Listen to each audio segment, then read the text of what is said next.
All right, what's up, everybody? Welcome to Live from the Hag Purple Friday podcast. As always, um, first we're going to just get started with everybody wants to talk about the Ravens beating the Bengals. Um, Look, I'll say this right now. I think they mentioned at the end of the game, as much as they talk about, I meant to grab a screenshot.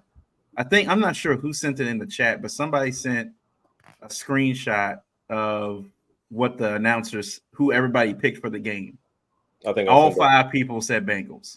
Yep. All five of them said Bengals, and the Ravens won.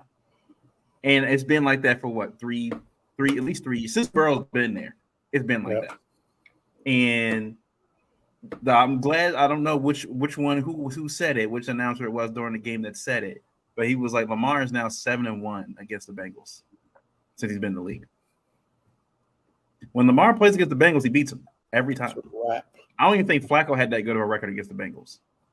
Flacco might have been like 50-50. I feel like he would win a game and then lose a game.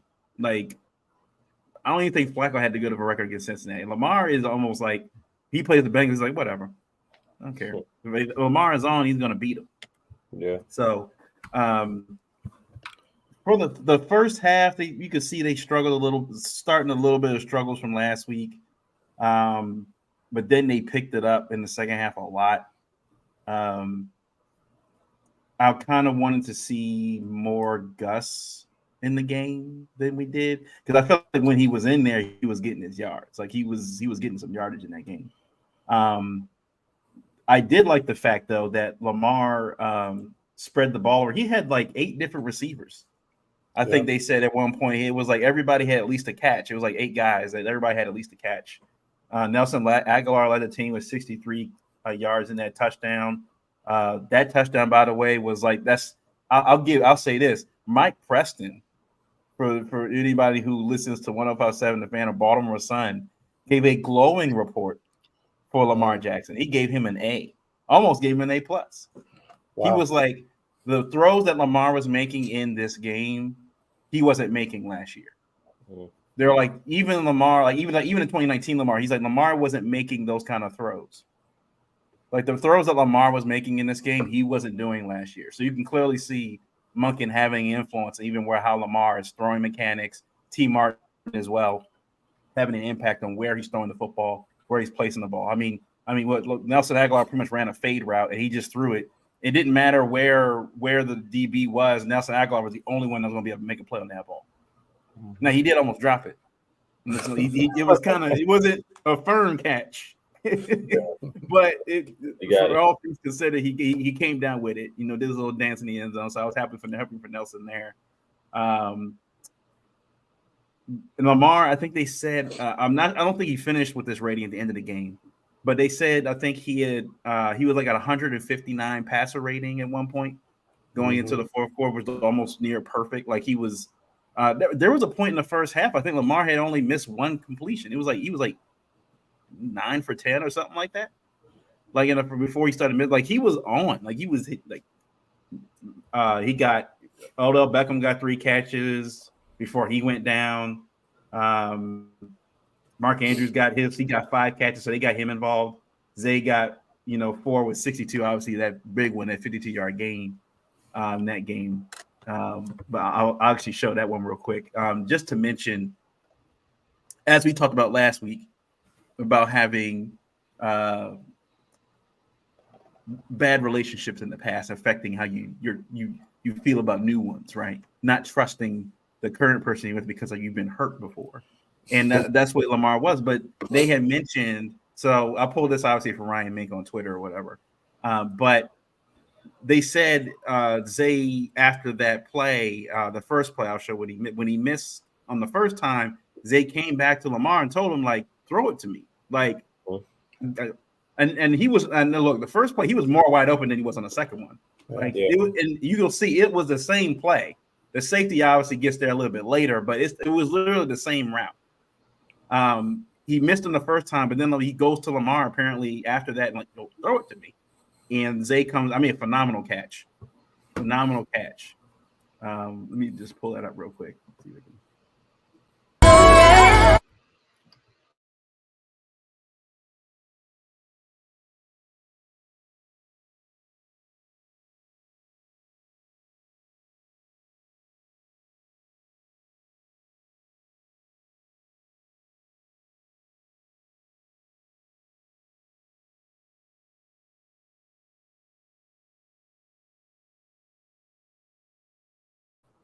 Yeah. So I mean, it was pretty much the exact same play, and then he goes right back to him and throws it a dot right to him. Lamar fitting it right there in the in the pot in the breadbasket, as they say. So he looked a lot as we talked before we got on the show about Deshaun Watson not feeling comfortable in his offense. Lamar appears to be, at least throughout that's definitely the second half of that game, getting more comfortable in this Monken offense. Mm-hmm. I'm not sure what the percentage was, but they did mention they threw the ball a lot more, like a lot past 20, 30 yards in this game than they did against the Texans. Like they're starting to open it up a lot more. And I think we've talked about that before. Like it was going to take a few weeks for them to start working some things into this offense. But if Lamar's hitting passes like that, Andrew's coming back for his first game after dealing with his injury. We got some good news on Odell that his is more of a day-to-day thing, and he could potentially, I don't know, I don't think he'll be back this week, but coming up. But when you got guys like Nelson stepping up, Duvernay got involved at the end of the game with some jet sweep stuff, critical downs, getting first downs on those like 4th and 2s and stuff like that to end the football game. I like what I'm seeing. I like what I'm seeing on this offense. Jadeveon Clowney getting the sack. They said he's been the best defensive lineman. So the past 2 games for the Ravens, they said hands down, like he's been the best defensive lineman on that line. Madubuike again, I think made some mistakes. He's 2 weeks in a row. He's gotten 3. He's gotten 3 personal foul penalties. He's in a contract year, man. I know he's got to clean that up. And I think it says something too. I remember in the Texans game, it might have been this game too. Broderick Washington is the starting defensive tackle over Madubuike in this lineup. So I thought that was a very interesting. Usually, I mean, Madubuike clearly was the better guy last year. So obviously, the Ravens feel more confident in Broderick, I guess, with this defense right now, or at least Mike McDonald does. Darius Washington played well. Sad to hear he's on IR right now, so he's out for at least 4 or 5 weeks. But all in all, look, Rocky Ya-Sin made a phenomenal play in the end zone, stripping that ball away. That was a touchdown. They did a phenomenal job there. I think Jamar Chase in the game finished with 5 catches for 31 yards. Now, T. Higgins, of course, had 8 catches for 89. That man's making a case for himself. Like he's not going to be a Bengal next year. He's going to get paid somewhere. They say he's like a tight end that can run like a wide receiver. Like he's a big dude. He's like 6'4", 6'5". And Darius Washington, of course, was the unlucky one to have him on that play. And Darius only being 5'9". I was like, yeah, that was a lost cause. But they played a tough Bengals team that's the division rival they play against. But I feel like even though the score was 3 points away, I don't think I ever felt that the Ravens were out of control in this game. I think they let some big plays go. Don't be wrong. I think they definitely let some plays go. Geno Stone not going for 6. They did the all 22 and was like, he had the space. Like there were some Bengals players downfield, but I think I can't remember. I think it was Darius Washington and maybe Kyle Hamilton were jumping up in the field because they were like, "Yo, I know you're not like super fast, but it's like 5 of us. We got a convoy, man. Like whoever comes in here, we're just gonna knock them down. Like just go." I think he was just tired. I think he saw. I think honestly, I think he was caught up in the moment. I think he was like, "Oh man, I don't know if that's his first interception in the NFL, in his first pro interception. I think it might be. I'm not sure, but I think he got caught in the moment and didn't really realize what was going on, and then just ran out of bounds. It was like, I don't want to drop the ball. I'm gonna fumble it. I'm gonna go out of bounds. So it's like, even Marlon Humphrey tweeted like, "Dog, like you gotta go for 6, man." Luckily, the Ravens on that drive, to get a touchdown. So. But yeah, all in all, for my take, I thought the Ravens played a phenomenal football game. Like I said, it was closer. We expected it to be close, a divisional game, but I think the score shows it a lot closer than what it actually was. Yeah, I 100% agree. Like the score may have been 27-24, but it didn't feel like that most of the time. I think in this game, defensively, it was a phenomenal half. Pretty much the whole game, even though, we let some plays go towards the back end. But I think that was expected with, some of our cornerback depth and things like that. I think for the task that Darius Washington was charged with. I think he did a hell of a job still, and for just overall for the group defensively, the DB room. I mean, Jamar Chase with 31 yards. Like, I mean, one of those guys are going to get numbers, whether it's Jamar Chase, T. Higgins, or Tyler Boyd. And the fact that they, Mike McDonald game planned and somehow almost basically eliminated Jamar Chase from the game with all of those targets that he got. It's not like, he had 5 catches, I think, but he had a ton of targets and they just were not having it.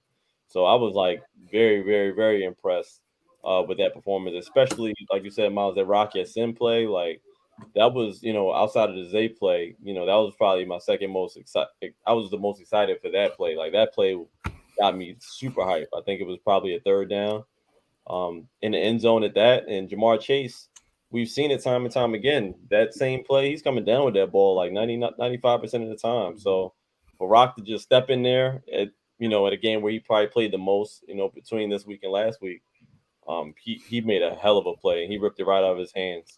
So that was awesome to see. And I know it's only week 2, and I'm not trying to be a homer, but I think it's time to start talking about Roquan and PQ is the best dynamic linebacking crew duo in the league. I mean, I'm really not trying to be a homer. There's some guys out there that's balling too, like Zaire Franklin and a couple other guys, but Roquan and PQ seem to have it all the way together. The way they're flying around the field is like they're both playing for contracts almost. Roquan already got his money, but PQ you can definitely tell is playing for some bread because the way he's been playing, this motivated and it's just a different PQ. Like I even seen him like in that game, like he got hurt at some point and he just like, nah, well, I'll be all right. I'll be good. He just played through it and you couldn't even tell the difference. So, and the fact that they're calling themselves that, they're like, we're the best we're the best linebacking crew in the league. And PQ said it today again at the presser, like we're the best linebacking crew in the league. I'm starting to believe him. I don't have no reason not to. So I just think that crew is playing outstanding. So I mean, that's all I'll give on the defense. Defense played great, lights out. Geno Stone, you gotta take that to the house, but it was a game changing play, and a game changing moment of the game, and it was clutch regardless. And luckily, we still scored on that drive, or I probably would have a different opinion, but we scored anyway. That's all that matters, and I think he'll correct that. The next time he grabs the pick, he's gonna go for the house. Offensively, what's really not to like, man? Like, I think the only downside of the game was all of the penalties that we accrued. I mean, I guess that goes for offense and defense. Mad at BK, I think he had like 2 face masks and a personal foul. Like it was bad on his end. But that's not something that we see repetitive that much on this team. Like we don't really have, especially individuals. Like if a guy's having a rough week, like I doubt he's going to come back the next week and make those same mistakes. But offensively, a lot of the holding penalties, unacceptable. But at the same time, we're 2 of our best linemen down, and outside of the penalties, the offensive line did a phenomenal job. Like Lamar was clean the whole game. I think he scrambled by force maybe once or something like that. Trey Hendrickson was completely erased from the game. I have no idea how. McCarty does this every year. It seems like you just put him wherever and he just does the job. But I never seen him do it that well. Like Trey Hendrickson has been a game wrecker for us in almost every time we've played Cincinnati, and he's got 0 QB pressures on Lamar. They got 0 sacks in that game. 0 sacks and no pressures though. Like he didn't even come close to. He had a clean pocket most of that danger whatsoever. Like the pocket was clean, and if you watch the all 22, it looks even crazier just seeing it from that angle. Like, wow, they really kept those guys off of Lamar, and I even in some of those blitz plays, they just kept them back there, and it changed the game. Lamar was a completely different quarterback, with that type of protection, and it just gives you a glimpse of what we can really see out of this offense if we can kind of keep him. Protected that way throughout the season, but obviously it's just 2 weeks, so hopefully that they continue to build off that. But it's just good to see knowing that he was that clean in the pocket against that team with 2 of our best linemen being down. Andrews coming back made an immediate impact. I mean, obviously he got the score, but you can see also he was getting some of the attention on him was getting a lot of our other guys some good looks. Mhm. Lamar missed a couple of downfield throws that I'm sure he wants back. A couple of overthrows, bad overthrows that were probably scoring plays. One is I can't remember who the other one. It might have been to Nelson Aguilar again. I can't remember the other one. Or Odell, I think. I think he overthrew Odell once. And also Odell leaving the game didn't impact us one bit. That's good to see. Mhm. We know what Nelson Aguilar did, and he's our fourth string receiver. And if we're getting that type of production out of a fourth string receiver, then that's a great sign. I will take that. In previous years, our best receiver goes down. That was it. We running with practice squad receivers at this point. Like it just Right. wasn't a good look. Um, and yeah, like that second half, man, Lamar. Not that he played bad in the first half, he played great in the first half. In the second half, he was like 95% completion rating Mhm. in the second half. I'll Like put this up. Like, talk about finishing a game, like closing a game. Like it just this is the type of stuff that we've been waiting to see. But this is what happens when you got good receivers on your squad. What happens when you got protection? It makes a difference. These are some of the luxuries that these other teams have that we're for the first year that Lamar's been there. He's at lucky. He has these type of luxuries that mhm. the other quarterbacks have had. So that I'm just can't wait to see how the chemistry builds beyond week 2 because this is just week 2 and they playing like that. It's a formidable opponent. I don't care how hobbled uh, Joe Burrow was. That's still Joe Burrow back there, and he still got three of the two of the best receivers in the league, and then Tyler Boyd being the third receiver. Like it's still a very formidable offense over there with some great weapons, and Joe Mixon, one of the top backs in the league as well. So I mean, I don't want to hear him being hobbled played that much of a factor in this game. Lamar went out there and he beat them badly, and I think if it was a tighter game, I think the offensive game plan might have been even a difference. So it ain't no Okay. telling. Like I said, just because it's a 3-point game, it doesn't dictate how the game went. But that's like my overall take on everything. I This game was like an A. I don't have any negatives. The only negatives to me was the penalties. Everybody stepped up. Just can't wait to get our starters back. Just based on seeing this is like, and we have depth. So like once we get We our don't have guys, Marlon back yet. We haven't even seen we good haven't even defense on Marlon Humphrey yet. we haven't right. We're down. We were down 6 guys, and then Yeah. you add Odell that went out And they early in didn't that play like game. it Like though. Yeah. it's just a good, it's just a good thing. It's just a good sign for what's to come. And I'll show it, this comment by Corey. I didn't know this. Lamar apparently has a 76 oh completion yeah, percentage on a year, Yeah. through 2 yeah, games. on the 2 games. Yeah, That's insane. yeah. That's insane. That's what happens when you can protect them, and when you got receivers that can catch the ball and run the routes. I mean, they running. I mean, they running for like they did exactly what he was supposed to do in that play. That was straight communication. Like, yo, this is the look I'm getting. Like, I need you to trust me with this play. Nelson He said, "I'm Aguilar. beating my guy. I'm beating my guy every time." Like just Nelson Aguilar. He not only did Lamar have perfect placement on that, but he had to like give it some extra juice just so he can kind yeah, of run and under he yeah, saved 2 to 3 yards on the sideline because he knew like he's giving Lamar that area to throw the ball. A lot of times receivers are running up the sideline, don't give the yeah. quarterback any room to throw the ball because the route is not crispy enough. He gave him the exact amount of yards that he needed so that he can break off of the DB and make that play over the catch. That's a difficult catch. He almost dropped it, but that's a difficult catch to make no matter who you are coming straight over the top of your head.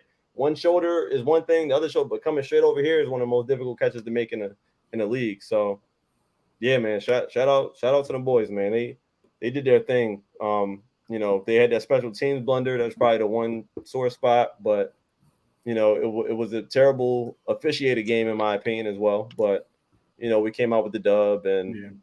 so you can ask for it. Yeah. Man, I wanted to give a game ball, man. If I was to give a game ball for this game, it's not going to be Lamar, man. I'd have to give it to EDC because you said it, Trey. Our depth has been the MVP through 2 weeks, right? We got guys in and out, guys injured. Injury bug plagues us again because that's just Ravens football these days, being hurt. But I mean, the depth that we have, you talked about it. Wide receiver 4, he's our leading receiver. We're able to rotate in Gus and Justice Hill, who I guess are RB2s and RB3s, and they play phenomenal. And we're able to control the game. Pat McCarry blocking phenomenal. Sam Mustipher coming off the practice squad, playing a wonderful game. Our depth is able to lead us so far. I mean, we're losing our Darius Washington for however long, but we're bringing up Arthur Mallett, who was the starting nickelback for the Steelers. So, like, our depth is really driving us so far this season. It's great to see. Like, this is it's been a problem the past couple of years when guys go down and we're super thin and we're playing these practice squad players who can't, come in and contribute, and it cost us at this end of the season. But here we are at the beginning of the season facing injuries once again. But the mindset is different, the talent is different, the depth is different. So I'm super excited about that. So game ball, EDC to the game. Man, Lamar. We are seeing him. We're seeing what happens when you take the leash off somebody and stop micromanaging them. I mean, did you all see how much Lamar was just commanding the line, commanding the players around him, making calls at the line, and doing a phenomenal job? We've been begging for this for 2 years because we saw, and a lot of times when we're making comebacks in certain games, I can't recall the games off back, but when Lamar is able to have more say and control the offense, we're more successful. And we saw that in this game. This guy has every capability. The stereotype, they think black QBs, running QBs or players from Miami aren't the brightest, but you're looking at one of the smartest quarterbacks in the league. This guy is no fool. So I love the fact that he's in control of this offense. He's making the plays. He let a couple get away. I mean, I was a little mad on a couple of those missed throws, but he came those were right touchdowns, back. man. Yeah. But he came right back and he made up for him, man. I think this is if Lamar makes those throws, or if our offensive line doesn't get penalties when Lamar is just running all around the defense, this looks like a completely different game, score-wise. But, those things happen. We got to get those cleaned up, but we still dominated the game. I mean, our defense gave up 17 points as far as I'm concerned. Like Corey is saying, like Trey said, like PQ and Rowe, man, pay PQ. I don't care. Restructure those deals. Marcus Williams restructure that deal. We need to keep those two together because what we're seeing is like Patrick Queen is allowed to flow. He's not taking on blocks as much. He's allowed to flow and just make plays, and that's what he's great at. So he's able to make those plays, and it's making our defense so much stronger. Those two need to stay together. And he's making a case to get paid. I mean, where's Trenton Simpson? I don't know. But Patrick Queen is playing phenomenal. He's playing phenomenal. Jadeveon Clowney, you all touched on it, man. That guy is in the QB's face. He may not have the multiple sacks or anything to show it. He's getting pressure though. Like he's dominating. He got one sack. He got one. Yeah, he got a sack. But he's dominating in the run game. But like he's getting back there. I mean, even with Oweh, I mean, our guys may not be racking up sacks like individually, but collectively the pressure is there. Yeah. And I mean, and honestly, this wasn't a game where you would expect them to get a lot of sacks because the Bengals get the ball out. They're not ones to like let these plays like develop over 3 seconds. Like they get the ball out quick. That's just their game plan. They know their offensive line is the strongest. I mean, defensively, I was really happy. I'm happy with Brandon Stevens. I mean, he makes that one play where he just can't get his head around every game. But overall, he's been playing really solid. I mean, nowhere near all-pro, Pro Bowl level, but an Anthony Averett level. That's what I'll say. He's playing in the Anthony Averett level. He's all city. He's all Baltimore City right now. Yeah, man. Let's take him to the County City All-Star game. Yeah, well, County City. Yeah, that's what he's doing. Yeah, that's what he's doing. But really impressed with Rock Ya-Sin. And I'm thinking about the depth because Ronald Darby's still playing well. Yeah. And then when you get Marlon back and we got Arthur Mallett and our Darius Washington, I mean, and eventually get I'm not Marcus as back. concerned about the secondary as I was about 4 to 5 weeks ago. Yeah, they're playing a lot better. Being honest, like they're playing really good. So I'm just excited. We have to clean up the penalties. I mean, Matabuke. I mean, this guy plays good, but I mean, He's who just was that reckless. player? He's Who's reckless. that Yeah, player he we gotta had that used to blow us like pause? chill, man. Oh, Like hey, yo. who's the player who used to Oh, always someone get on the defensive penalties? line. Yeah, it was somebody who used to always get his penalties in the This was in those years. Remember when Lee Evans ruined our Oh, Super Right, Bowl Lee. run? Oh oh, man. why do you do that? Going back. Uh, Yeah. Man, I can't remember. I can't remember. Jeez. It was the guy that was jealous of Ray Lewis. Ed Hartwell used to get Oh his yeah, penalties. yeah, oh, yeah. wow, Yeah, yeah. he Yeah, did yeah. used to get Ed a whole bunch Hartwell of used to get his penalties. penalties all the time, but he was a good player. So that's what Matabuke seems like. But we just gotta tighten up, man. Tighten up things. We'll get there. But I'm just super excited about our depth. Zay's uncoverable. I mean, the kid's a great route runner. He's fast. He's quick. He's uncoverable. I love that we're spreading the ball around, but we got to dial up that number. You know, I'm glad Zay is not afraid to go get with Lamar. Like, hey, throw me that ball. Right. Yeah. Because he Give can me the do ball. that every game. This kid is look, when they were saying Tyreek Hill draft time, that comparison, we all said that was ridiculous. Yeah. It's not too far off. he, It's not yeah. too far off. I mean, we're seeing some Tyreek-ish stuff. As a So rookie. yeah. But said he plays when they said he plays like he's 6'3", like he's legit, like Oh he yeah. plays a lot taller than what he is. It is tough. The one thing I want to touch on, and I'll just I'll let us move on. But Gus, you know, I like the way we use Justice Hill early on to exploit matchups, use his quickness. We'll use Gus for the short yardage plays. But the second half, that's Gus the bus time. Like we're putting out our bus passes and we're, you know, on that bus on our way to victory. And I love that strategy. But I think going forward, our success, I think Miles, you said earlier, is going to depend on us getting Gus the ball more. I mean, this guy has been itching to be a 15 to 20 carry a game back for the past 4 years, and I think he has it in him. So, you know, I love Justice Hill, but, you know, for us to be a dominant team, Gus needs the ball more with sprinkles of Justice Hill. I mean, I'm still waiting for the Justice Hill wheel route to be used. I hope that's in weeks to come. But I just love what we're doing overall. I mean, Monken showed me a way better play calling game this game than the Texas game. So overall, I'm happy with the team. Doesn't it seem like they kind of like using they're like conserving Gus, like conserving him a little bit just to use him as like a knockout punch? I feel like Gus is. I think his role is going to be if we're ahead by a good chunk or whatever, like by 7 or 10. All right, you're gonna get like at least 15 touches in this half. Whatever. Like I think definitely him. But I want to put this up by Corey. He made a really good point.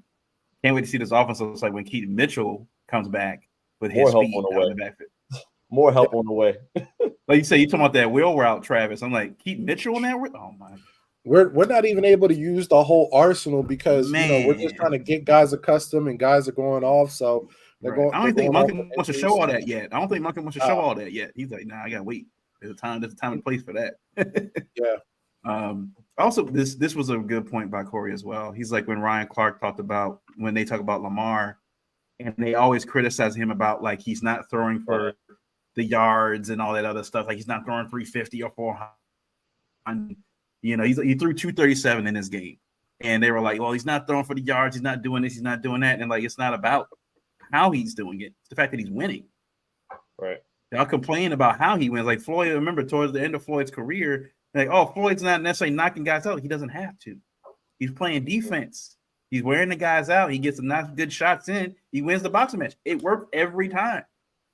Mm-hmm. Lamar knows how to like it. I think so much people get so caught up in fantasy numbers and you're not throwing 350, you're not doing all this and stuff like that. But Lamar, like you guys said, there were a couple runs in that game where they got called back for holding penalties. The Ravens are probably winning this game by 17, to be honest with you, if some of those runs don't get called back. Because I mean, they were driving down the field and those drives got killed because the offense got a holding penalty on it. Mm-hmm. If those aren't holding penalties, like the Ravens are in the red zone majority of the game. Yeah. Like, I mean, let's be real. Agreed. But also the thing about those sentiments, we don't throw the ball a lot. like even with our offense being successful, 33 attempts is Yeah, it's not nothing a lot. compared to some of these other teams. Like 33 Yeah. attempts is the new 22 attempts. Yeah. So it's not like Joe Burrow threw 41. So 40. he He's almost threw throwing 10 40 more and 50 passes. passes a game. He threw 8 Yeah. more passes than Lamar did.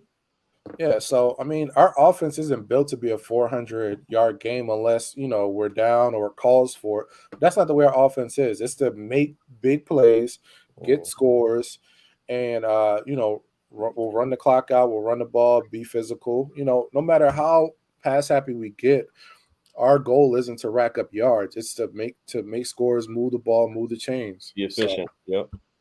And I think that's the thing about, with quarterbacks, he gets so enamored with, oh, man, they're throwing the ball 40, 45 times. I'm like, yeah, but when they start getting into that 40, 45 range, we saw with Joe Flacco the last few years, when he would get into that range, he would throw picks, balls would be overthrown. Like he was getting very inaccurate, very whatever. It's almost like a pitcher, like in baseball. If they're in an inning, right, the goal is to throw it like 10 pitches or less in an inning. That's the goal. Once you start creeping towards that 20 pitch count or whatever, and you're still in the same inning, after a while, throwing balls over the middle, guys are just cranking or whatever like that. So, and the goal is too, like with Lyle Lamar's playing, like you don't have to throw strikes every time. If you can get the batter just to hit a ground ball, let your defense get the play for you, that's an out is an out. Whether you strike them out or your defense gets it, an out's an out. And I think that's the way Lamar is playing. Like Lamar is not necessarily, he's not going to wow you throughout the season with like he's just throwing dimes, like 30, he's going like 80% and throwing like they're very efficient when they're throwing the football, when they're getting their chunk plays. They Ravens realize like we got one of the best tight end groups overall in the league, best running back, one of the best running back rooms in the league. We don't have to it all be on Lamar Jackson. Right. It doesn't all have. We can put the chunk plays in there, but we can hit him with this, and we can hit him with that. We can hit him with this. So we don't have to. They can't key on one thing. Once they key on one thing, Ravens are like, oh, we'll just move to something else. So and that's the key to our success. We had 170 something rushing yards that game. Yeah. All collectively. I love that throw that Lamar made to Mark Andrews in the end zone too. Mike Preston pointed that out. That touchdown pass that was very similar to the throw that he threw to Mark Andrews. I think last year in the Steelers game, a little outside and couldn't get. They said where Lamar put it, Mark Andrews was going to the ground, but only Mark could put his hands on it. Bad memory for me. So they said, like I said, when Mike Preston's on the radio talking, you know how Mike Preston is. When he's on the radio, like no, Lamar, he's making throws he didn't make the last few, like since he's been in the league. So it's a clear progression in his offense. But move on real quick. Let's move on to talk about these. Since we'll stay in the NFL real quick. Let's talk the Steelers beat the Browns. I mean, it's a rival. They played each other, so we got to talk about it. It was an ugly game. It was fumbles everywhere. Deshaun Watson was getting personal fouls. He was putting his hands on people where he shouldn't be putting his hands on people, as usual. Again, it's obviously the somber note. Nick Chubb getting his leg crushed.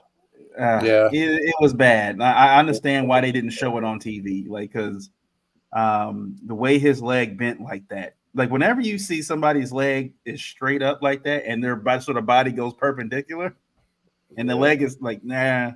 I was like, leg was just stuck in his foot was just stuck into the ground. It's stuck in it's like it got driven into the ground and just stuck there. I wanted to get your guys before we get to the rest of the game, your take on. A lot of people were killing Minkah Fitzpatrick, saying that was a dirty hit, and he was going low. And I think in the moment, because he got hurt, everybody was like, "Oh, it's dirty. It was a dirty hit." But with Nick Chubb, because of how powerful his legs are and everything else, it's like one of those things where a lot of running backs get hit low. It's not like it was a Nick Chubb thing. That's just what happens. A lot of guys get hit low. Now he didn't know his leg was going to be stuck in the ground like that. I think he was going under to flip him over or whatever. Leg got stuck under him, and that's what happened. A lot of people were saying that when Nick Chubb went out, like I think he felt like a little bit guilty about what had happened. I think he came back in the game and then left again because he was hurt. So, just what did you guys think it was dirty, or do you think it was just like, hey, that was just a routine? I didn't think it was dirty. I mean, I guess I can see why people would say that, but I think that was more of an emotional take, like you said, like at the time.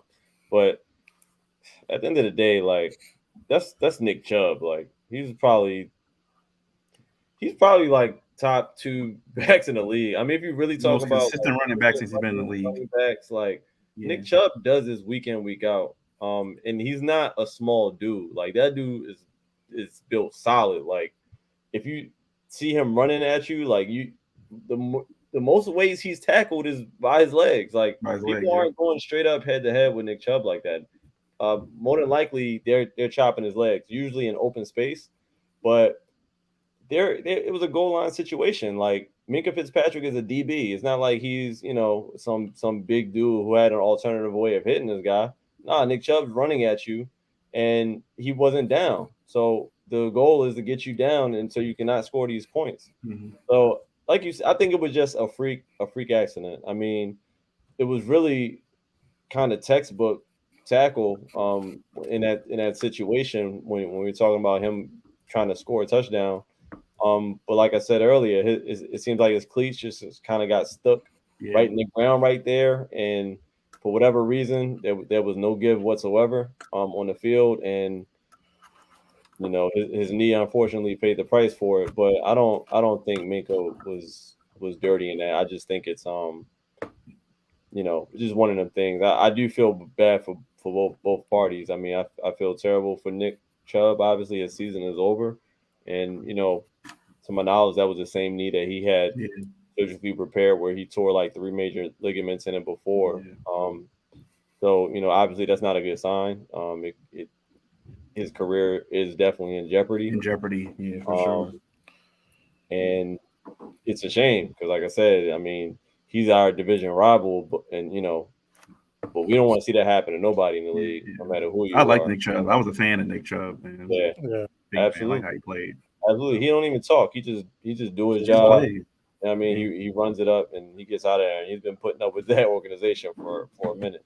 And you feel bad for Mink, obviously, because I don't think there's many guys in the league with intentions to do that type of damage to any player. Because at the end of the day, it's about taking care of your families and all that stuff. So yeah, I don't think there's no malice, none of that. Yeah, just thoughts and prayers with Nick, man. Yeah, I mean, was it unfortunate? Hell yeah. Could he have possibly pulled up on that? Maybe, but I think it wasn't malicious. I mean, I think his intent was gang tackle. I mean, we're not going to act like Nick Chubb go doesn't low, run go high and low, all the time. I mean, and Minkah Fitzpatrick's not the biggest guy, so I mean, I don't think it was malicious. I had to see it through replays to really see what happened, but I just think it was just something where his momentum's taking him. He's trying to gang tackle. That's his intent. He wasn't trying to injure the guy. I mean, I don't think any of these NFL players are trying to injure each other anymore. They're all trying to look out for each other. I mean, the game is different. These guys are more of a brotherhood than they ever were. So I think, it's just unfortunate, like you all said. And prayers out to Nick Chubb. I mean, I think, did Minkah get hurt on that play? Because I know he had to go to the hospital. He was down. He was down right after that play. It was just an overall unfortunate play. I mean, unfortunately, it happens in football. I mean, these things happen. This ain't a Colorado State incident, but overall, just prayers out to Nick Chubb. I read today that he's going to have another surgery after his first surgery, so it's not looking good for him. But praying for the best still. I'm just glad that he didn't have us. A few doctors came on Twitter and gave their who work on these kind of things, and said that the major thing that they were hoping at the time was that he didn't have any artery damage, because of that artery that wraps around the kneecap, especially when you dislocate it, can get ruptured and cause some bleeding out and things like that. And they were like, if that's also a case of loss of blood, he could possibly lose his leg. So they were like, it's they were making sure they were like, if it's just the tendons is better quality of life situation than obviously losing your leg. So it doesn't sound like that was the issue. All I've heard, I'm thinking about is a significant knee injury. I don't know what the grade is or what the actual depth. What happened? We all saw it. Obviously, it was bad. Very bad. Legs shouldn't do that. But like you guys said, when you're playing with guys 250, 300 pounds, running full speed, stuff like that happens. We saw it happen to Ronnie Stanley with week 1. A guy rolled up on his leg. So, I mean, it was like, you got a 300-pound man rolling up on your ankle. Like, it's only so much you can do, right? The fact that Minka went to the hospital, like the fact that he got hurt on the play tells you, like, the league, how the impact, players know, like, how strong Nick Chubb is. Like, yeah, he's strong. He's strong. If you go with him, I think they always get him on video. I think I saw in preseason him squatting 600 pounds or something like that. Like, he's insane. The league knows, like, everybody in the league knows how strong he is. Like, if you go at him half strength or half speed or whatever, he's gonna hurt you. You're gonna get embarrassed for sure. You might get hurt as well. So that's why, I don't fault Minka on that. I think that's just football, unfortunately. Yeah. All right, so to the game part, right now, Deshaun Watson, 22 of 40, 235 yards, 1 touchdown interception. Kenny Pickett wasn't any better, 15 of 30, 222 yards, a touchdown interception. Pretty interchangeable stats there by them. Najee Harris, 10 carries, 43 yards. He didn't do much of anything. There was a point in the game where I think I put in the chat, you could hear the crowd saying "Fire Matt Canada." Like, it got to like the third quarter, I think, and the fans were like, all right, that's it. We're done. Like, we're through with this. Like, Pickens, if it wasn't for that one catch over the middle, for the 72-yard touchdown, he would have had like 30 yards receiving in this game. Another pedestrian level game. I'll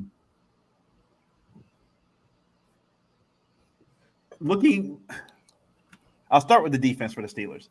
When I saw Cameron Hayward go down, he was out, and then I think they lost another guy. That front four, TJ Watt and Alex Highsmith, were destroying that Bengals offensive line. Oh my God. You saw that right tackle in the fourth quarter after a while was just like, all right, man. He's like, I'll take some false starts, but TJ Watt is killing me out here. He is killing me. They didn't fix And nothing. of course, on the game-winning play, Alex Highsmith comes from around the left side, strip sack, TJ Watt picks it up, fumble, touchdown. They were a two-man wrecking crew in that game. Alex Highsmith, look, I think has been getting better as the last couple of years have gone on. Him on the other side of TJ Watt is like it was from a football standpoint, it was a phenomenal performance by those two. They did a phenomenal job. Amari Cooper appears to be the only receiver for the Browns right now. He was the only one catching the football. David Njoku did have one good play in the game. But I think the story of the game is, I think if Deshaun Watson had played a better game, I don't think this is close. Like, the Browns ran the ball better. They threw the ball better for the most part. Like, it was just that Deshaun Watson just looked. Here we are in week 2, right? You had a whole off season. You had preseason. He played in 2 preseason games, I think. Yep. He doesn't look any better than he did last year. He just doesn't. I know it's only week 2, but we saw what happened with Lamar and the Bengals. Lamar looks like he's gotten better. He's gotten better with this. Everybody kind of expected Deshaun Watson with the whole offseason, and now you had training camp, you had preseason to be with the Browns offense and working all through this. You know, in these divisional games, this is where we're going to test to see if you're on the level. He looks worse. He doesn't. They were expecting him to be that Texans guy, and I think we had talked about it before the pod started. I think some of the chants from the crowd as he walks into the stadium and he sees the signs, perv, and all this other stuff going around. I'm pretty sure the players are chirping at him, about the stuff that he did off the field. And Deshaun Watson, I think, for the most part, likes to think of himself as a decent guy. I think it's getting to him. It has to be. He doesn't look like he's in his right. Like he just doesn't. There were a few times during that game where they're like, why don't a couple where we saw week 1 where Lamar didn't run. Deshaun Watson did the same thing. There were several plays where Deshaun could have just tucked it in, gone, and just gotten the yards and survived for the next play, but he didn't. He ran around looking for the play downfield. He ended up getting sacked, getting the ball tipped or whatever. He got 2 personal fouls for face masks, which I don't think I've ever seen a quarterback get 2 personal fouls for face masking in a game. And I think it was like back-to-back drives. It was like that one drive, they punt to get the ball back, and he did it again the very next drive. I was like, come on. But on the Steelers side, Kenny Pickett, I'm not a fan. I'm not worried about. To be frank, I'm not worried about him. Like for real, he made one good throw. You know what it reminds me of? It reminds me of the Tebow throw against the Steelers in the playoffs. Wild card. The Pickens, wide open across the middle. Same play, slant over the middle, wide open. Nobody's there. Everybody's like, "Oh man, Tebow's the greatest quarterback ever. He beat the Steelers in the playoffs." Tebow was trash. Kenny Pickett made a wide open throw over the middle to Kenny Pickett, and Kenny Pickett did the rest. Yeah. The rest of that game, trash. Kenny Pickett. I'm not scared of Kenny Pickett. 2 gloves himself. A quarterback that wears gloves to throw the football is not that good. I'm sorry. Yeah. I enjoy watching our division implode on national TV. Yeah, I was like, if I'm a Ravens fan, as a Ravens fan, I'm like, yeah, man, we get healthier, we straight, we good. Yeah. Only thing I will say, both defenses obviously look good because the offenses were so bad, but you know, TJ Watt is still not to be slept on. When healthy, he's probably one of the biggest game records in the league. Yeah. Probably like outside of Micah Parsons or something. Like TJ Watt is like, he just doesn't go away. Like he will involve himself in some shape or form every down that he's on the field. So just looking at that, I'm like, he's going to be a problem. But yeah, offensively, it just wasn't good. Offensively, you saw what happens to both of these quarterbacks under pressure.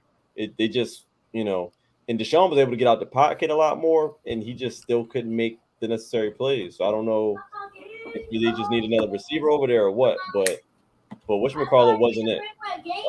Amari Cooper was the only, like you said, the only splash, the only guy out there making plays. Pickens looked okay too as well, but like you said, a lot of that came off of one chunk play. But offensively, let me just stick with the Steelers for now. They look very lackluster. Like they had no support from the run game. Najee Harris looked very mediocre. He wasn't really getting any yards. I don't know. Jalen Warren looked a lot better than he did. Yeah, he looked actually like he regressed in that game than from what we saw from him last year. And he didn't look that great last year either. No. But I thought that was telling about the run game. Not to mention the Browns defense, they look pretty solid as well. I mean, Denzel I think Ward was out. I'm not sure. Did Ward Miles Garrett was doing a one-man wrecking crew by himself. My God. Miles Garrett does. But yeah, both D-lines solid. Defensively, I don't really have nothing to say, but offensively, it just looks bad. And on to Deshaun Watson, I don't know if it's just me, but like the biggest thing I've noticed since he's even starting last year up until now, his attitude seems way different. Like it's off. Like something is really off. Yeah, because he doesn't usually do all that stuff. As many bad plays that he committed last night, his facial expression stayed the same the whole game. Like it was just weird. It was almost like, oh well, let me just go over here and sit down. I didn't see him really talking to nobody. It wasn't like they was over there trying to fix stuff. It was just like I turned the ball over and it is what it is. Win, lose, whatever. I'm about to collect this check. And it's unfortunate for the Browns, man. I mean, they are shit out of luck right now. Like $230 million. And they have it, and then the next draft, I think they still don't have I think they gave up a first and a second still that's left on that. Like it's I don't know. And to be honest, like I really don't know what to say. Like the Browns going brown, the Steelers, I still feel like I'm more worried about the Steelers. To be honest, I don't even know who I'm more worried about at this point. I probably would have said the Browns had Nick Chubb not been injured, but the fact that he's not a Without factor Nick Chubb, they're nothing. We the never do fact nothing he's not without a Nick factor Chubb. anymore, I'm still going to be more concerned with the Steelers just because of they got Mike Tomlin still, so Yeah, good head at coach. some point they're going to make some type of charge throughout the season, and it's going to be our job to kind of shut that down. And there's no matter who's on that roster, it's going to be a game. So I'm still probably more concerned with the Steelers, but that game last night was a shit show. I love seeing it. I love the fact that we start off the season 2-0. I love the fact that the Bengals are 0-2. The Browns are what 1-1, Yeah. and the Steelers are 1-1. Like we're this is literally our division to lose officially. Like after seeing that game, like if we don't win this division, then it's because the Ravens shot themselves in the foot in some way, shape, or form. So yeah. Yeah. All right. So of course I ain't watched the game live. I didn't care to watch either of these teams because we're gonna steamroll them. That's my hope. But I watched some of the all 22 after hearing about the performances. And first let me start with Matt Canada. Right. I don't know how this guy is the offensive coordinator in NFL. He sucked at LSU. He sucked at Maryland. This guy just sucks. And I remember a year ago we were talking about coaching and not a lot of black offensive coordinators. And we were trying. I was saying like this guy, there's no reason he should have a job. I don't know how he's an offensive coordinator in NFL when he sucked at the college level. So that's my first point. But I just want to talk about Deshaun Watson. All right.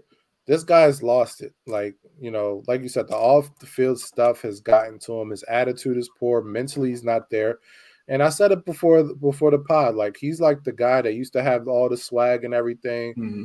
And then, things happen and now he's walking with his head down, walking with his shoulders slumped, and his body language is just not right. He doesn't believe in his teammates. He doesn't believe in himself. And I don't know if he cares about the game anymore. I mean, why should you? You got 230 guaranteed, right? Whatever happens, just and your he money. knows he's with a hopeless organization. And he's not. I don't know if he's ever been a true leader. I mean, I don't think he was a leader on the Texans. I think he was just the best player. But this guy is he's not it. I mean, the Browns are in a bad spot. And while you all were making such great points, I kind of looked at this contract because I was just like, how bad is this? It's bad. They don't have an out. Like they can restructure all they want, but they do not have an out till 2027. The dead cap this year is 220 million. The dead cap next year is 200 million. 2025 is 136 million. 2026 is 72 million. There is no out. No, there's no out for them. There's no out without destroying themselves. Yeah, like they can restructure. The restructuring gives you cap space, but it doesn't take away the dead cap. No. So he has to be on the roster. So and the draft picks are going to destroy them. Yeah. So that needs a first, second round pick. So all you can do is just hope that something clicks because they don't have an out. And unfortunately, this is a big case of the Browns browning on another level. This is top tier Browns browning. So, it's our division. They sent 3 first-round draft picks for Deshaun Watson. So they had last year's, this year's, and next year's. And the 4th round pick is the starting running back for the Texans, and he's pretty good, Dameon Pierce. You could have had Dameon Pierce and Nick Chubb in that backfield. Yeah, and you need Dameon Pierce right now. Now you need Dameon Pierce right now. Yeah. I think a lot of it too. I don't know what the vibe in the locker room is, but I'm pretty sure when they signed him, look, a lot of those guys got daughters, they got wives, they got sisters, moms. You come on there and being like you over here just sexually assaulting women and stuff. It's like I don't know what the vibe is in that locker room for real. Like he could be isolated. Like they really only talk during practice. That's what it seems I would like. wonder, like, if he got hit, if the other players even pick him up at this point, they'd be like, keep his ass on the field. Like, I don't even know if they really like him, to be honest with you. Yeah. Like, they said it's one thing when you're in college and, some of those guys do that kind of stuff. It is what it is. But in the pro games, a lot of these guys have families of their own, and especially when they get daughters and they have wives and stuff, and it's like, you know, they have their own situations where their mom could been a victim of sexual assault, sister, they have very different experiences, and you got a guy in the locker room making $230 million, and he's over here just can't keep his hands to himself. Yeah. So, I don't know what the vibe is in that locker room, but I had a question. Yeah. With everything the way it looks right now, with Deshaun, Nick Chubb, and just the Browns organization, how soon before Myles Garrett makes a trade request? There's an out in his contract after this year. I just looked at it on Sport Track. I think he'd There's an out. Yeah, if this is the first year he has this out, like coming up. Yeah, I don't know the exact. If I were the Browns, I'd do it for the simple fact that that's the only way we're going to get picks. Yeah, that's the only way we're going to be able to get quality players in the draft is we got to be able to trade. We're going to have to trade our next best player, and that's Myles Garrett. That's it. Like, yeah, if they don't really have an option. Yeah. If they lose like their next 3 or 4 games, I think that's something they better start consider by week 8, right? Trading them away. Yeah, because you're not playing to win anymore at that point. Like at that point, you got to play for next year, and they're gonna have to do everything possible because, like we were talking about, they're missing picks. Like they're missing big time picks in the next couple drafts, so they're gonna have to start their draft a little earlier than most. Right? Yeah, their draft strategy a little bit earlier than they expected to, but either way, based on that game, I ain't afraid of nobody. Yeah, I think the Ravens can. I think this, like you said, is the Ravens division to lose, and it is what it is. But let's move on to Colorado, going 3-0, beating Colorado State, 10 p.m. game. It was the most streamed college football game of all time in a streaming era, and that's, considering all the rivalries since they've been doing streaming. All the Alabama Auburn games, the LSU Alabama games, Ohio State Michigan games. This was the most streamed. Colorado State, the rivalry you never thought you would pay attention to. It was the most streamed college football game ever. It was a game I think we all said that the Colorado was going to blow them out. It was definitely a tighter game than we expected. Look, I'll give Colorado State a lot of props. They had some players on that team. The wide receiver Horton for them, he was making plays. He was making phenomenal plays out there. The quarterback is pretty good. It went back and forth. That first half felt like you went to a football game and a boxing match broke out. That's what it felt like. It was personal fouls going everywhere, unsportsmanlike conduct. Like that first half was insane. It was nuts. They had to calm everybody down after the second half and kind of get to it. Then, of course, the late hit. Player from Colorado State comes over, hits Travis Hunter in the midsection, finds out it lacerates his liver. He's out for the next 4 games. I feel real bad for him because he's going to miss Oregon and USC. These were going to be those games for him that he could put on his film for his draft stock. These were going to be those games. They were like, you come from Jackson State. I know you're a two-way player. I know you beat Nebraska. I know you beat TCU, but we're going against USC. Caleb Williams, who was a Heisman Trophy winner last year, in Oregon. I know Bo Nix is like 33 years old playing quarterback still for Oregon. I don't know how this man's still playing college football. I don't know where this man finds eligibility years from. Bo Nix been playing for like 8 years. I'm like, why is this man still playing college football? I'm like, but he's playing there, and Oregon's offense is really good. Like, they're really good. This was going to be that game for Travis Hunter. Could he compete with those guys? He's not going to get a chance to. The reality of it is, though, you saw, the kid was getting death threats. The Colorado State player apparently getting death threats. I'm glad Deion met that with look, it's part of football. It happens, especially in these rivalry games in college and pro. Guys get hit in the moment, and then I'm pretty sure a lot of times after the game they feel like, oh man, I should have done that. I should have made that hit. You feel after the moment is over, it's gone and stuff. But look, because of gambling and everything else that's involved now, I guarantee you, some people probably made futures bets for that Oregon game, for that USC game, expecting Travis Hunter to be playing in them, and now they're mad because they're probably going to lose money on that game. Sending death threats to a 20-year-old over a football game like that. That's just, we got to do better. We got to do better as people. Like, this is just a game. Like, we've seen what happens in Europe. We've seen it happen in Europe where a guy misses a penalty kick in soccer and it gets trampled to death. It's happened. We've seen soccer players actually get killed for losing a match.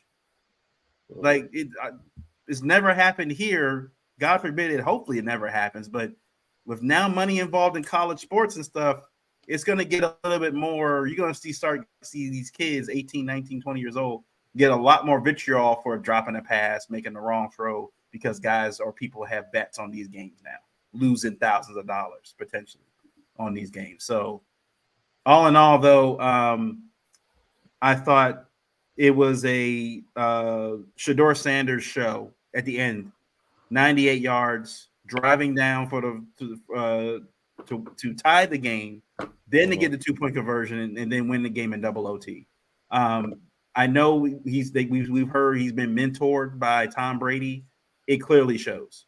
That was when you want your court. What I saw in that drive was he throughout the whole game, he was never fazed by anything. Like, he was just like, I'm going to go out here. And now look, after the game, he was showing his watch, his Rolex, all the diamonds and stuff on and everything. And they were like, they made it go. They were talking about on the morning shows and stuff, like, he does all that stuff and he dances around after and before the game. But while he's playing in the game, he's locked in.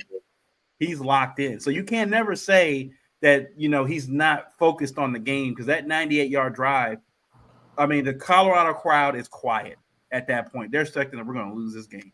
After all the hype for the last week, we're going to lose this game.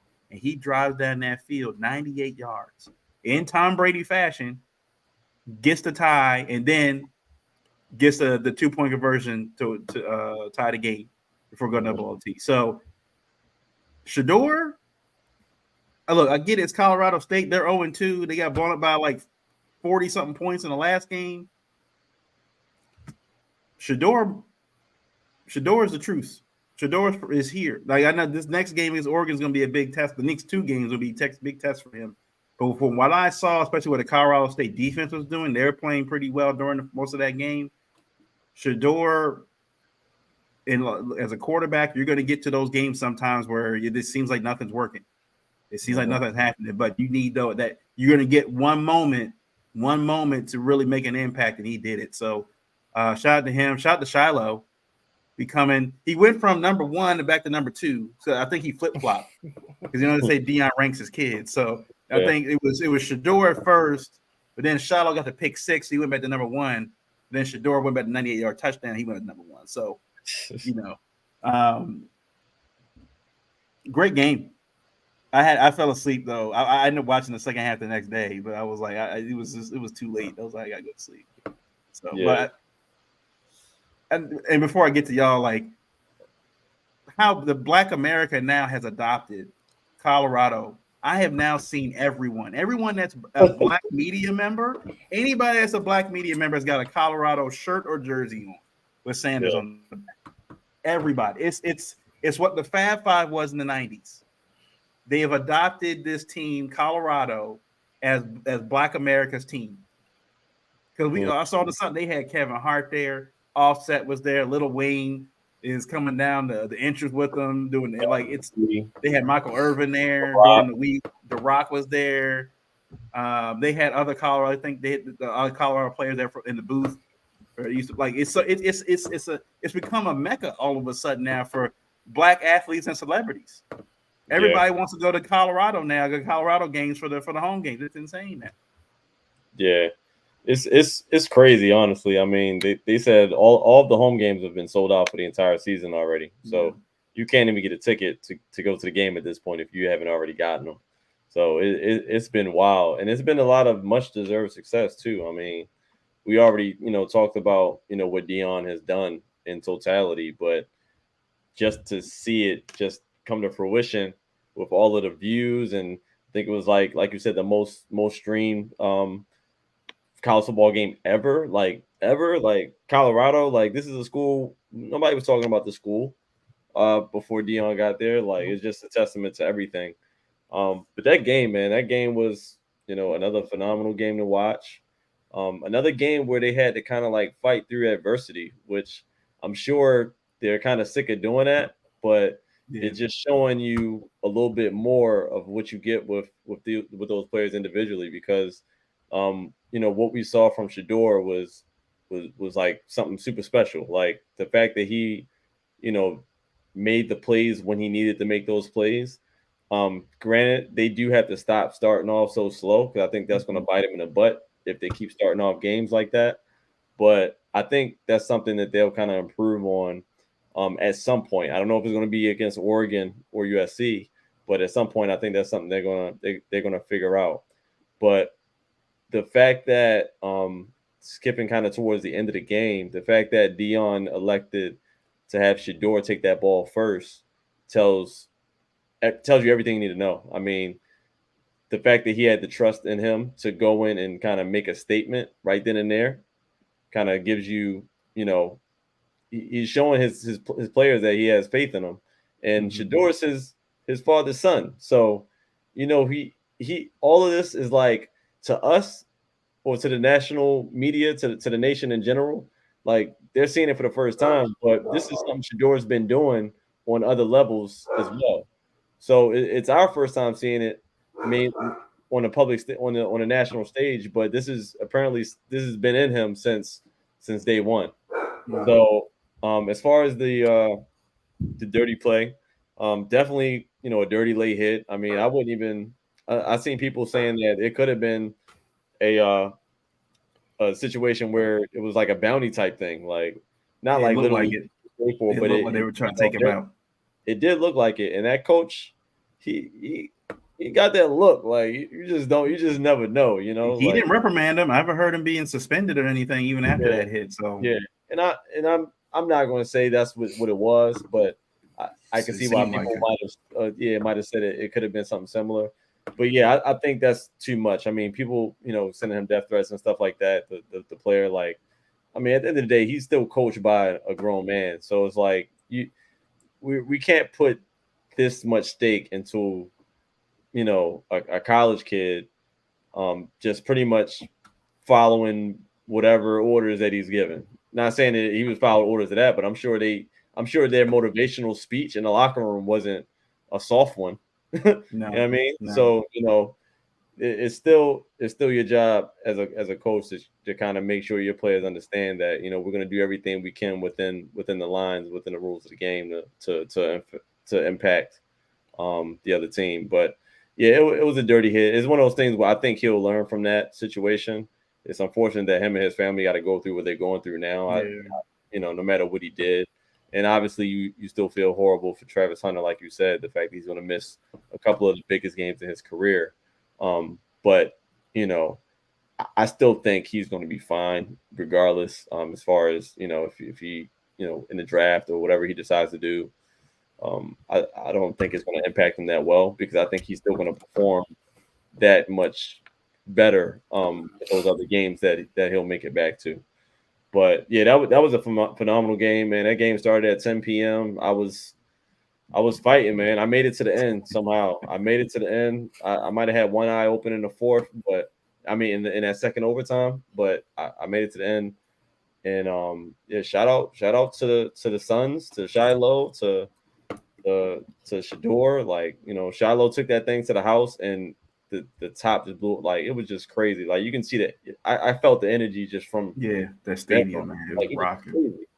So yeah, I mean, can't really say nothing bad. I mean, they were 23-point favorites, I think. Yeah. So that game being that close, it was just like it was a great game. Like I said, adversity overcame, but we don't want to see that much adversity them overcoming every week. So hopefully they can kind of clean some of those things up. Yeah. But yeah, man, I need some merch now too, man. I need some Colorado. Yeah, I was looking at a Colorado shirt. I'm on the bandwagon. I'm on there. Like, I want to get one that says Prime on it, though. I want to get one that says Prime on it. I don't care what the record ends up being. Like, I just I just Oh yeah, man. I care love about the environment, the energy that team is just all of bringing, that. and and embracing the culture. And I That they're love not how shying away from it. uncomfortable it's making the NCAA as well, Yeah. and the rest of the organizations and the teams who don't really stand for what they stand for over there, under Dion's leadership. So keep rolling, man. I'm excited for this Oregon game. Yeah. Man, I was doing some research. So this game was you said the most streamed game, and it was like the biggest college football game ever on ESPN. Mm-hmm. And 9.3 million viewers. I'll At put 10 that in o'clock at night. context. Yeah. People stayed That's up. nuts. That's insane. That's like it's like after prime time. It's like After prime time. And it went till 2 They got more a.m. attention than the 8 o'clock game did. They got more viewers than the 8 o'clock game. On the But Saturday check this night, out. But check this out. Saturday night. Stuff. When you People put are that in still outside. comparison, Game 5 of the NBA Finals had 13 million viewers. Game 5 of the NBA Finals on network television, ABC.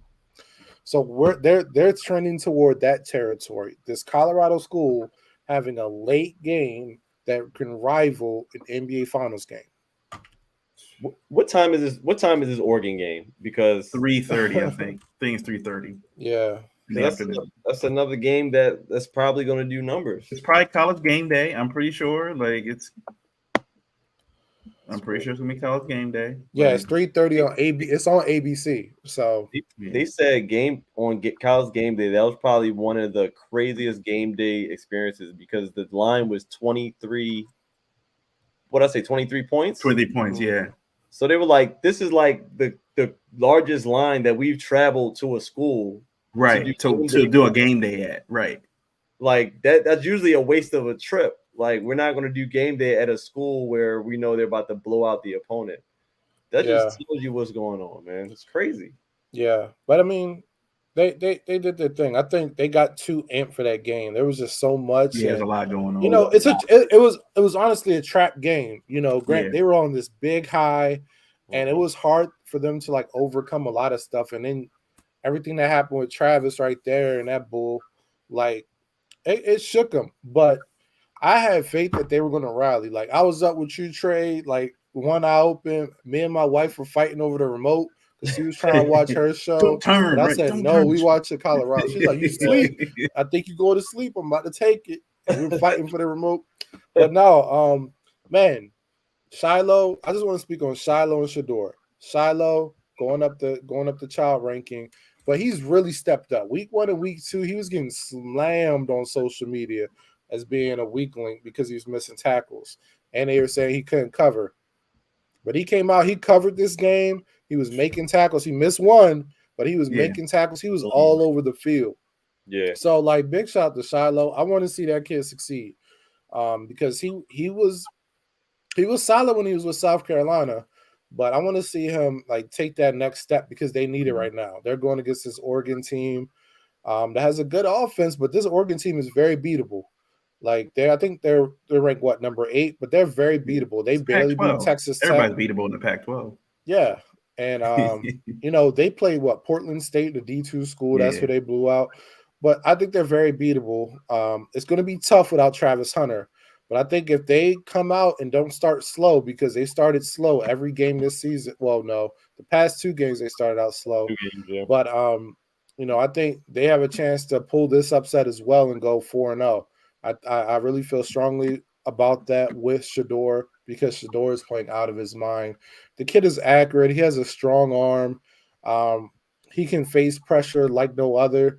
And sometimes I forget this kid was a 4-star recruit that Alabama wanted to be their starting quarterback. Like there might not have been, you know, what's his name, but Bryce Young going number 1 in the draft if Shador went to Alabama. I mean, it's totally possible.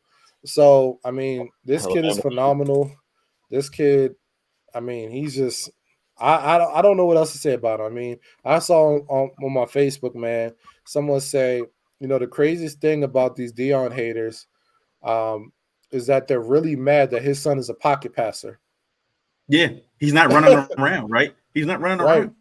That's what's crazy. He's not doing all that. He's not doing all that running around. He's throwing the football. He's throwing it like no other. I think he may be the most accurate passer in college football right now. Yep. Yeah. So, Alabama I'm could use him now. yeah. I mean, they've gone through what 4 quarterbacks already. So, But but I hope they Hey, win. I hope they win. yeah. Just you guys talking about viewership. So the Tennessee played Florida. 2 ranked teams, 23 and 25, got 5.3 million viewers. Two ranked teams are playing each other. Top 25 Middle of teams the are ranked day. playing each other, and the Colorado State blows that out of the water. Blows it out of the water. And Corey just put this up. Apparently, Fox and ESPN are now in a bidding war to host Colorado multiple times this year. So apparently, I just did some digging real quick. Fox and ESPN have a shared deal with the University of Colorado to like host or whatever every other game. But because of how popular the games are now, they're willing to pay extra money to get the slot each week. Do you know the money, the amount? it's all. They haven't said what the amount It's is. got to be crazy. I haven't heard. I'm pretty sure it's a stupid amount of money.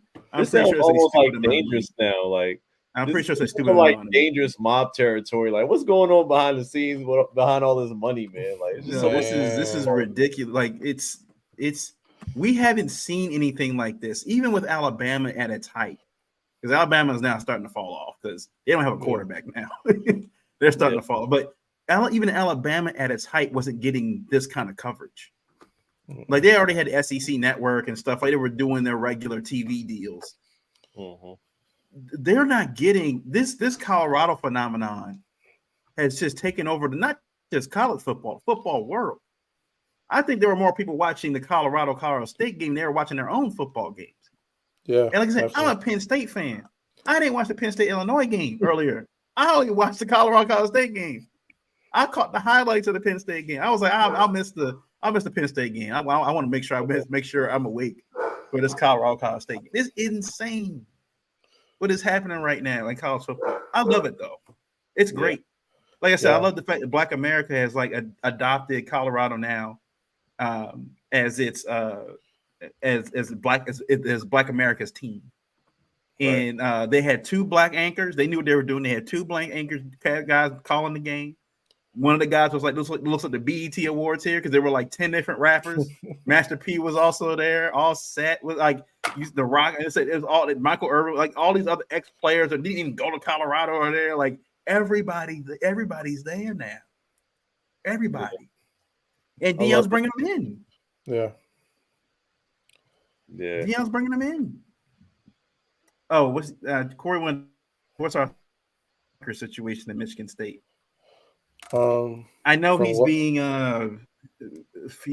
getting fired for cause. Apparently, that's what it sounds like, and they're going to get ready to. He's going to be out of his multi-million-dollar contract that he has at Michigan State. I'm not sure about the details of the sexual harassment or whatever it is going on there. I don't know. I don't know really enough. Like, I got nothing. It's still real cloudy around there. Like they haven't really released too much information about what's going on, like what the allegations are. I don't know. I don't know. I mean, if he did that, he gotta go. He's saying it's some other stuff. Probably he's saying it's more the political or racial. I don't know. Again, I don't know until more information comes out about what's actually happening.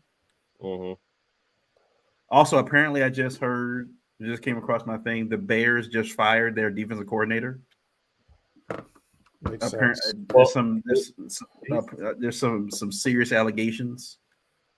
Oh, I thought the post that I saw, it said he resigned to focus on his health. So was that just the cop apparently that's a fire? No, apparently the rumor is the FBI raided his house. He got child porn. That had to be it. That's the only way they raided. That's what I'm hearing. They said it's. Oh, so now his mental health is messed up. Got it. Okay. Yeah. I got you. You got caught. Now your mental health going crazy. Got it. Yeah, but it sounds like it's pretty bad. That's crazy. That is crazy. Yeah. Oh, I don't know if this is true, but now they're saying Charles Peanut Tim was an FBI agent now, right? You guys know that, right? What? Yeah, he left the NFL to become an FBI agent. He did that I feel like I heard something like that last several years year. ago.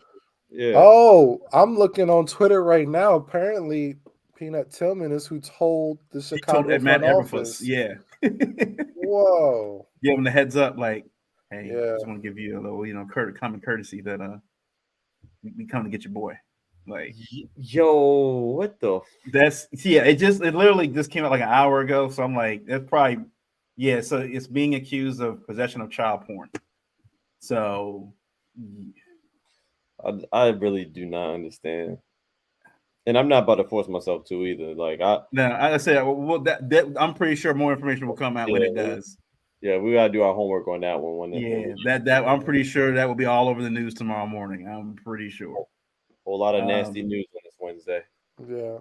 Speaking of nasty news, segue into nasty news.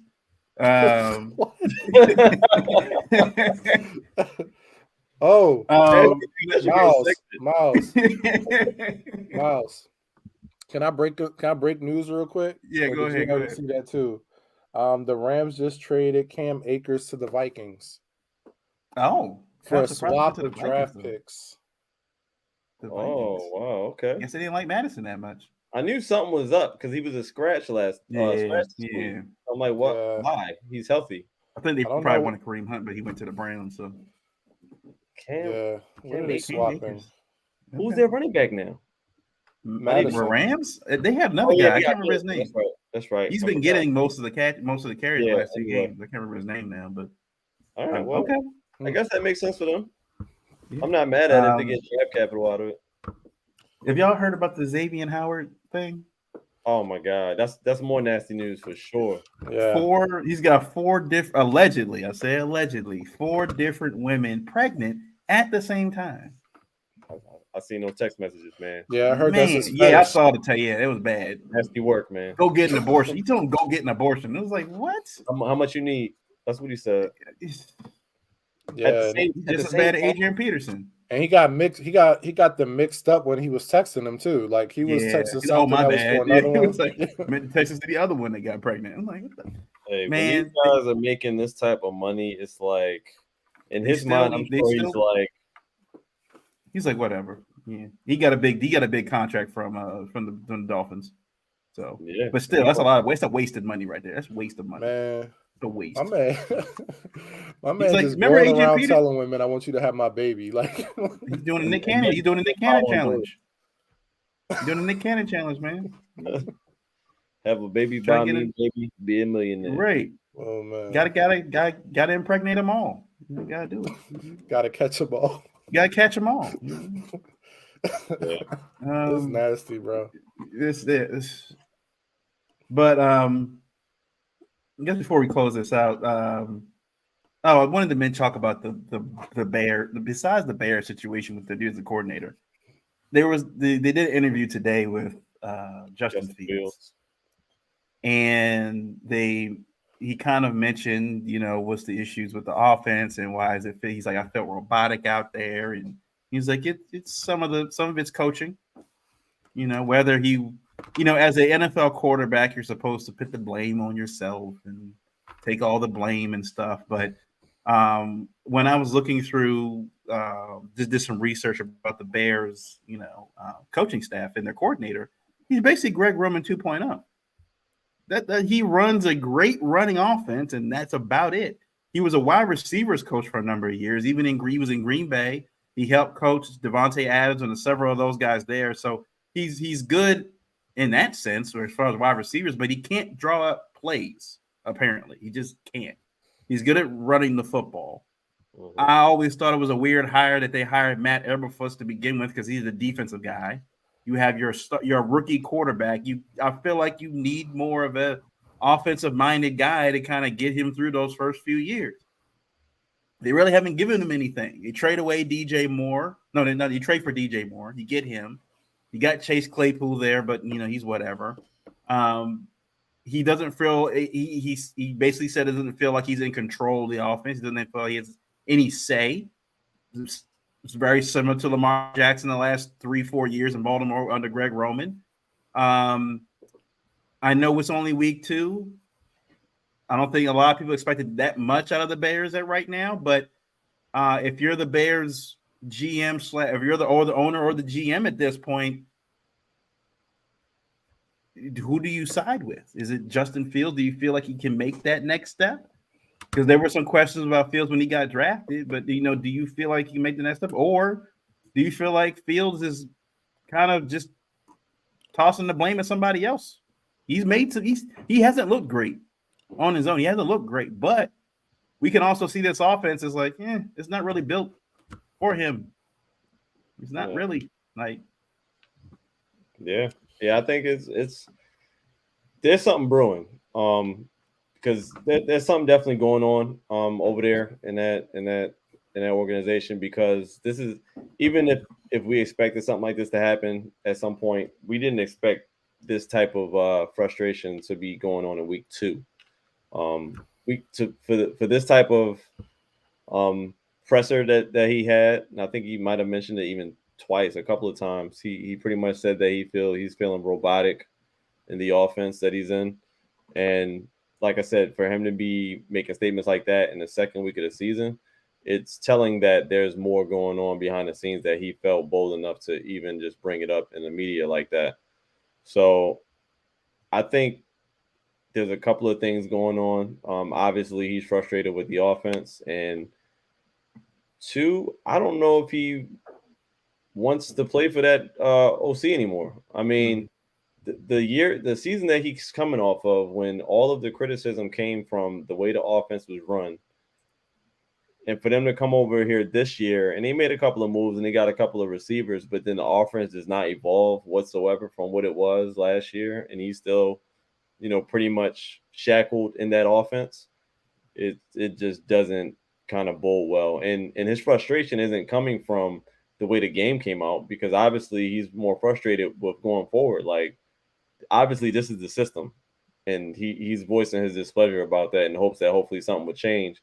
But you don't voice your opinion about that unless you just don't believe in the guy that you're playing for. Mm-hmm. So I think it's kind of like they're going to have to figure something out sooner than later, because I don't see them getting on the same page, because it's just going to get nastier and nastier. I don't know who they play next week, but another L, they might as well, somebody got to go. They got to make some type of change, because at that point he's lost the offense. Justin Fields, I can say that he's probably speaking for the whole offense. It isn't just him. He's just speaking up. And maybe he's done that already internally and it didn't work. He could have been doing it all training camp. Who knows? And it just didn't work. And now he's just like, well, I'm going to have to just say my piece. And now the pressure's on. He's in a hot seat. Mm-hmm. So. Yeah, man. It says a lot that both defensive they played this year have said that they know what's coming. They know what the play is going to be. I mean, it reminds me of when people know like that we're going to run 2 wide receivers together under the Greg Roman era, like you said, Miles. But it just says a lot. Like, you're coming out first 2 weeks and people know what you're running. Like, they haven't had a ton of film to scout. Right. So that's a little rough to see. And then you invested in these weapons. I think, Justin Fields, I'm not about to shoot him bail, because I'm actually reading this chart right now where it says like the percentage of open windows versus your accuracy. And nobody has more open throwing windows than Justin Fields in the NFL. Yikes. And he is on the lower spectrum of accuracy when it comes to that. So, I mean, there's a lot of a lot of blame to go around Chicago. I mean, I believe Justin Fields can be a top-tier quarterback. I don't think they've done a great job in developing him, especially when your first year you got smacked around all over the place. But, I think they could use an OC change. I think they could use a culture change. I just don't think they have the staff in place to really take this team where they want to go. But I think they started to get some of the pieces. I mean, they need a stronger O-line. But overall, they just need a stronger coaching staff before they give up on Justin Fields. I mean, he doesn't have a lot of time, but he may not reach his potential in Chicago. Yep. I mean, it's definitely something to watch and see. I like Justin Fields. I hope he does well at some point, but um, it's not looking good. And it also, before we get to the Ravens Colts game, but the Jets, it's amazing what happens in 2 weeks, right? Just Aaron Rodgers tears his knee up, and then you got players deleting their social media accounts all of a sudden because dealing with the fans and stuff. Like they've gone from Super Bowl to players don't even want to be there right now. Like it's bad in New York. The Jets. That's what happens when you put all your money on one player. You put everything on one guy, and it's the players you can see. I think after they losing to the Jets, after getting beat up by the Cowboys the way they did, I think they were like, "Yeah, this is we in trouble." Yeah, you're done. You're done, man. All right, Ravens Colts. Obviously, Anthony Richardson got a concussion in the last week's game. He's still dealing with the protocol, so I'm not sure when they'll announce. I think they have to pass it by a certain point by either Thursday or Friday. I think to be able to play in the weekend game. So we'll see. He hasn't passed it yet, so not a good sign that he'll play at this point. Justice Hill apparently is dealing with a toe injury, which is why Kenyon Drake is on the team now, on the practice squad. Not sure if he'll get called up or not. They did call up Sam Mustipher to the official roster, so he's on the official roster right now with Tyler Linderbaum being out. Look, going into the game right now, the team rankings I'm looking at to see offensive rankings, their pass yards are 13, pass TDs are in 14th. They'll lead the league, I think they said, in rushing touchdowns right now because of Anthony Richardson the first two games. Their defense, though, is like 25th in yards and 29th in pass yards. They give up passing touchdowns a lot. So this is a game where the Ravens offense could do some damage to the Colts. Now, without Anthony Richardson and having that threat of running the football, if he's not playing, definitely provides a different element. Now, again, it's different, I think, this week because he's only a rookie, so there's only but so much film they could have on Anthony Richardson. It's not like he's a veteran quarterback where you've prepared all week for this game. But Gardner Minshew, he's a capable backup. The Ravens have struggled before in the past under Harbaugh with dealing with backup quarterbacks. There's no Jonathan Taylor there. They got Michael Pittman Jr. has been pretty good. But they're playing at home. I think if this was maybe in Indianapolis, maybe it'd be a little bit of a tougher game in the Dome. But they're playing at home after beating the Bengals. I'm pretty sure the Ravens fans are going to be welcoming them with open arms back. And with the way Lamar played last week in that second half, and if I'm looking at the rankings for this Colts pass defense, which is a lot worse than the Bengals were, Lamar and that Ravens offense, this game, if they do what they're supposed to do in the first half, you could see Gus Bus all second half if they do what they're supposed to do in this first half. Marlon, I think he's still out. I don't think he's practicing. Now he's not even limited right now. I saw Dafe Owe is also dealing with an ankle. So, but again, we talked about the depth, right, for this team is even if they miss a guy, they got guys. We saw, was it Robinson got a few snaps out there in this game against the Bengals. He's been playing out there. I think that's obviously when Odafe got hurt. So he's been playing out there. So they got the depth there. You still got Roquan and P. Queen probably going to give Gardner Minshew some problems. I think we're going to see this offense continue to open up as the weeks go on. I said back home against beating the Bengals, I think that the Ravens just feel really good right now. And the Colts still trying to figure things out. They got the whole Jonathan Taylor stuff hanging over their heads. Their star quarterback, they don't know if he's playing or not. So he hasn't practiced all week. So I would assume that he probably isn't going to practice. He's not going to play. I like the Ravens' chances in this. I feel better about the Ravens winning this game by more than 14 points than I did against the Bengals. So I'll give my score. I think the Ravens put up 30 for the first time this week. They put up 30. I'll go 30-15. 30-15 Ravens. And I think Zay gets his first touchdown in this game too.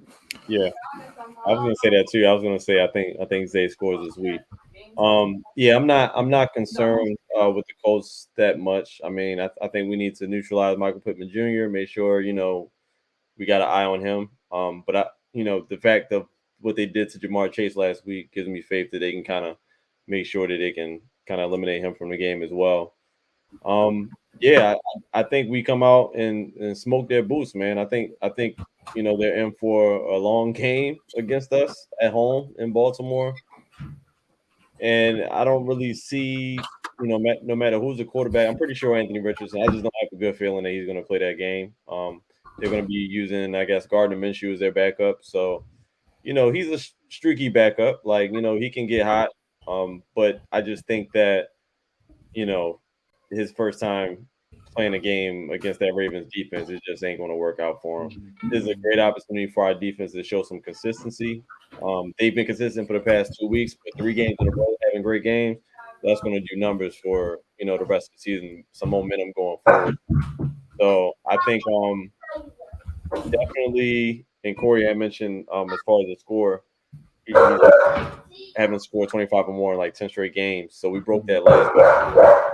We haven't scored more than 28 points in 16 straight games now. So hopefully, I'm gonna go with a similar score to Miles. I think and I think the dog agrees. I think we break 30 points. I think I'm gonna say 33. I'm gonna say 33-17. I think. I'm gonna go 33-17. They're probably gonna get a garbage touchdown at the end of the game or something like that. That's why I'm even giving them that much. But yeah, I think we show out. I think it's gonna be Andrews and Zay going crazy this week, and yeah, and running the rock. I mean, I don't know. Are we gonna activate King and Drake, or is he just? I don't think so. Okay. Nah. Okay. Well, yeah, we'll see. I mean, I think They already got Melvin Gordon up, so they'll just throw him with those two. I think. Yeah, I think it's going to be a big rushing day too, depending on how the game goes. I think we'll get a lot of, at least over 100 for sure. And yeah, they just won't be prepared for Lamar Jackson. They just won't. So, yeah, I'll say 33-17 as the final score. I'm going to be very aggressive, and I'm just going to say it clicks this week for a week. 40 burger. Yeah, I'm going 40 burger. I'm going 42-18. Okay. I think we get a turnover for a touchdown. I think Lamar has a 3 touchdown passing day. And I think we also run the ball pretty well. I think it just clicks for us this week. The Colts have given up a lot of yards. And I think this is a week where it's going to click. I think we just hit it on all strides. So what did I say? 42-18? Yeah, I'm going with that. I also was just thinking, since Justice Hill is out and it's going to be more of a Melvin Gordon, Gus Edwards backfield, I would definitely, if you need a fantasy flex this week, I would expect to see Devin Duvernay running those Justice Hill plays this week for sure. Let me throw one thing out there, because Devin Duvernay pissed me the hell off in that Bengals game with that. Oh yeah, talk about that. Yeah, real quick. The second one was a little bit better, but that first one pissed me off. I don't know what that was, but he got killed, because right now his stock is a little bit down for me in my book. But he hesitated. I don't know what he was doing. Yeah, all he had to do was turn it upfield. And that wasn't the only play, but I'm gonna shoot him bail on the other ones, but because he got the first down, I think, on one. Yeah. But I don't want to see that ever again. That was bad. He used to look a lot faster coming off of that. So I'm hoping it's not like just from the injury since he's been bad. Yeah, I don't know, but he got his stock got to get risen again for me, because right now everybody is elevating and he's kind of staying the same or a little bit not as good as last year. So you got guys that haven't even been on the team that are new to this team that are elevating. You got Rock Ya-Sin playing well. You got Ronald Darby playing well. Nelson Aguilar playing well. Like, you got guys that weren't even on this team last year. Yeah, like Corey said, let Zay do most of the sweeps. I mean, I feel like when Zay gets the ball, it's like they're just forcing it. They're not really like appropriate time. I think they're just trying to like reward him a little bit more just to kind of force things to happen. But those opportunities for Duvernay, those are more the high opportunity moments, because you do like on a third down or something like that. With Zay, I feel like they're just doing it, for a second down, and it's not really like the ideal time to They just run wanted that to get the catches. They want Yeah, to get like yeah, they wanted to get like at least 6, get him 7 out in catches a space game. and do it. But I think they still trust Duve a little bit more just because we're familiar and they're just putting it in his hands. But yeah, let Zay cook. Let Zay cook this week. I'll tell you this: all Zay needs is to run that same Duve play and take that thing 50 yards upfield. Yeah, that happens. That's Dave Duve might be going to put on the practice squad and bring there is somebody else. no tiptoeing Zay's game. That boy is full speed. Hey, they gonna block for that boy on them bubble screens they forcing. One of them joints gonna break. Yep. Hopefully it's gonna be. I can't wait for it. We haven't seen that happen in a long time in Baltimore. A successful bubble screen. I'm excited to see it. So and hopefully not after 80-yard, 50-yard bomb. Like right, it went straight to back. Come on, right? Come on, now. Right, that man was gassed. Like you know how Madden they be like on the just like that he was done. Like don't give him the ball. Like more gas from flexing on the DB after he got up. Like he probably said then they had Zay. They had Zay run 50 yards for the first down in that catch, and they run another 20 yards on the bubble screen.